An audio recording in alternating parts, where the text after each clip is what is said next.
Bem-vindos novamente aos vídeos sobre C# e o sistema de impressão, e vimos no vídeo anterior então como imprimir texto. Neste vídeo vamos dar um particular ênfase à impressão de imagens. Como tivemos a ocasião de ver nos vídeos iniciais, nós podemos desenhar através do GDI Plus formas, neste caso linhas, retângulos, formas circulares, etc. Podemos preencher essas formas. Vimos também já nos vídeos anteriores que podemos desenhar texto. Falta ver então a possibilidade de nós podermos inserir imagens nos nossos documentos a imprimir. E para isso eu tive o cuidado de arranjar uma imagem que fui colocar, neste caso arranjei na internet, fui colocar aqui na pasta dos projetos C#. Ora, C#, classe printing, depois printing, bin, debug, e depois tenho aqui então a imagem que eu arranjei, que é nada mais nada menos que o logotipo dos Jogos Olímpicos de Londres. E é esta a imagem que eu vou procurar utilizar para imprimir no meu documento. Ora, como é que nós vamos fazer então para inserir esta imagem no nosso documento? Vamos fazê-lo aqui de uma forma muito simples. Eu vou primeiro carregar a imagem, então vou colocar aqui image, imagem, igual a image from file, e agora vou chamar aqui a pasta que serve de início, de arranque para a minha aplicação, portanto, application.startupPath, ok? E vamos adicionar-lhe, ou vamos concatenar aqui neste startupPath o nome imagem.jpg, ok? Vamos executar para ver se há algum problema aqui com este carregamento da imagem, ok? Aparentemente há um problema. Isto porquê? Porque há aqui o debug e falta aqui uma barra a definir o caminho correto para a minha imagem. Muito bem, vamos então aqui adicionar um sinal de arroba, colocar aqui a seguir uma barra e agora, como poderão ver, não há qualquer problema. Ok, muito bem, a nossa imagem não aparece, isto porque nós ainda não demos instruções aqui ao nosso argumento e.graphics para desenhar a imagem. Ora, para desenhar a imagem nós utilizamos então e.graphics.drawImage, ok? E o drawImage, reparem e não se assustem quando eu colocar agora o parênteses, tem nada mais, nada menos do que 30 overloads, isto é, existem 30 possibilidades diferentes de eu definir aqui, em termos de assinatura, uma forma de apresentar a minha imagem. No entanto, genericamente, praticamente todas estas formas de eu inserir uma imagem no meu documento funcionam com a mesma finalidade, isto é, partir de uma imagem fonte e colocá-la numa determinada localização dentro do espaço da minha folha. No entanto, existem algumas nuances entre as diferentes formas de colocar a imagem. Eu posso colocar a imagem com o seu formato normal, ou então posso, em outras situações, colocar a imagem com um formato mais ampliado ou mais reduzido. Se nós utilizarmos, por exemplo, aqui este primeiro construtor, ele pede-nos uma imagem, daí eu ter adicionado imediatamente aqui, logo no início, um objeto imagem, ok?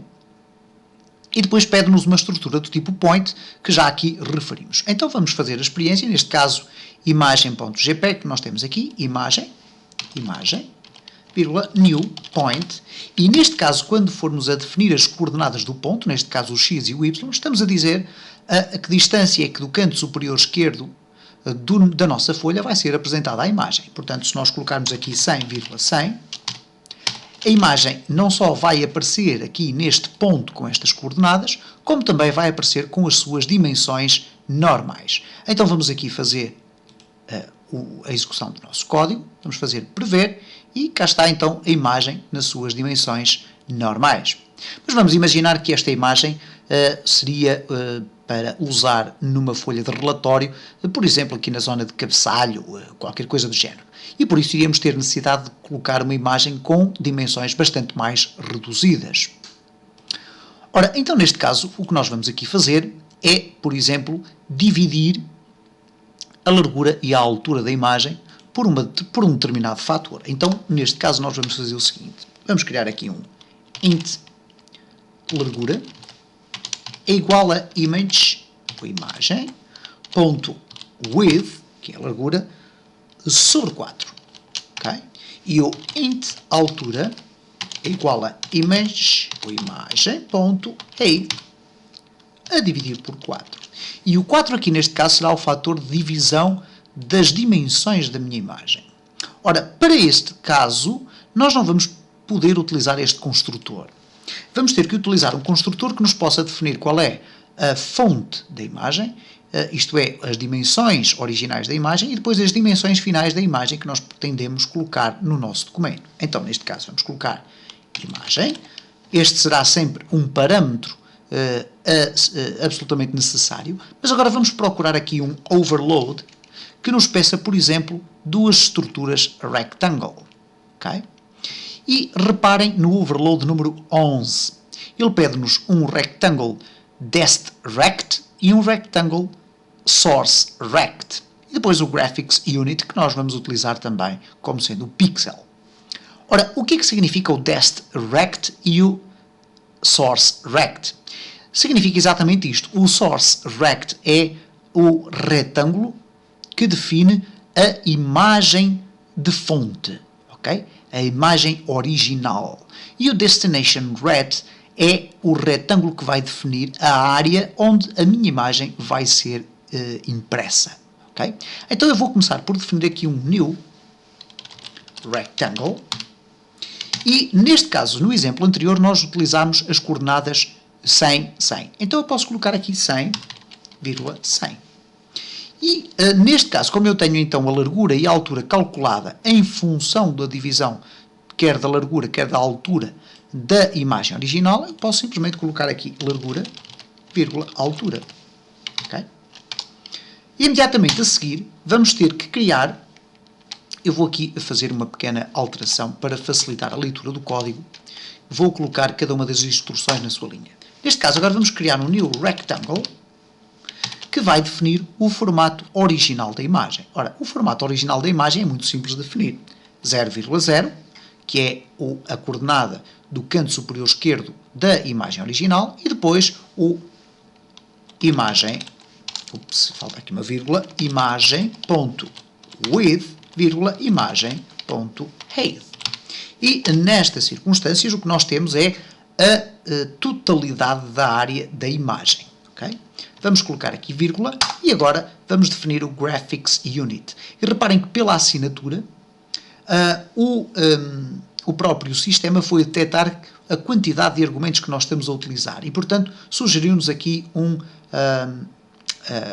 overload ou uma assinatura para o construtor desta classe Graphics, Draw Image neste caso. Ora, nestas circunstâncias nós não temos que estar aqui a definir qual é o overload que estamos a utilizar. O próprio sistema vai encarregar-se dessa seleção. E, portanto, vamos colocar aqui Graphics Unit.pixel.